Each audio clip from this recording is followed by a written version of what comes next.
Ambulance নীতিমালা ২০২৩ বাতিল ও সংশোধন সহ ৭ দাবি জানিয়েছেন মালিক, চালক ও কর্মীরা। তারা বলেন, দেশের সার্বিক স্বাস্থ্যসেবার প্রেক্ষাপট এই নীতিমালা তৈরি করা হয়েছে, তাই অবিলম্বে এই নীতিমালা বাতিল চাই।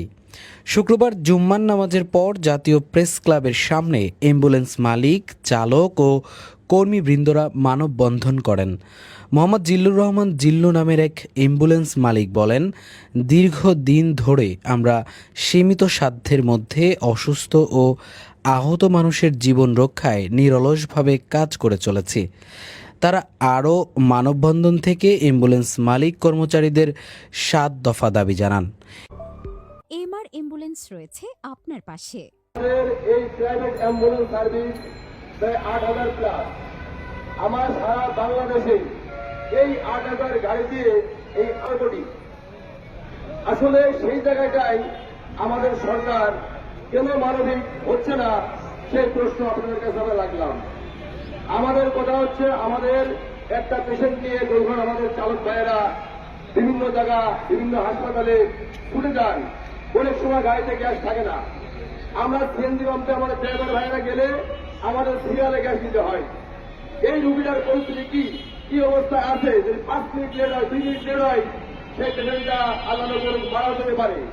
আমরা সেই জায়গা থেকে বলতে চাই, আমাদের গাড়িগুলাই অ্যাম্বুলেন্স গুলাই কোন সিরিয়াল লাগবে না, সিরিয়াল ছাড়া গ্যাস দিতে হবে।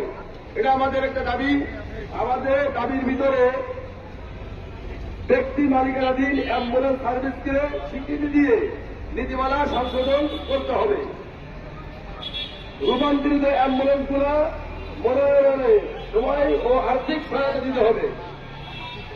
কোম্পানি ভিত্তিক পরিচালনা বাধ্যবাধকতা প্রত্যাহার করে সহজ ও বাস্তবসম্মত বিকল্প দিন।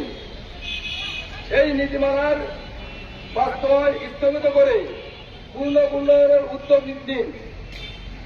জাতীয় জরুরি সেবা হিসেবে অ্যাম্বুলেন্স থেকে অগ্রিম আয়কর AIT বাতিল করুন।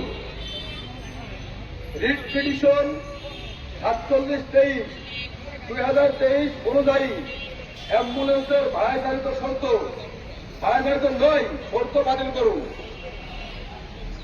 24 ঘন্টা জাতীয় জরুরি সেবা অ্যাম্বুলেন্সের জন্য সকল ধরনের ফুয়েল গ্যাস নেওয়ার ব্যবস্থা করে দিন। এদিকে মানববন্ধনে অংশ নিতে নিজেদের অ্যাম্বুলেন্সের সাইরেন বাজিয়ে আসেন চালকরা। মানববন্ধনে অ্যাম্বুলেন্স মালিক চালকদের মধ্যে শরীফুল আলম মেহেদি, মোহাম্মদ দবির হোসেন, গোলাম মোস্তফা ফুয়াদ, মোহাম্মদ জহুরুল ইসলাম জহির, মমিন আলী সহ আরও অনেকে উপস্থিত ছিলেন। তথ্যচিত্র মোহাম্মদ জহিরুল ইসলাম জহির, দেশের মুখ।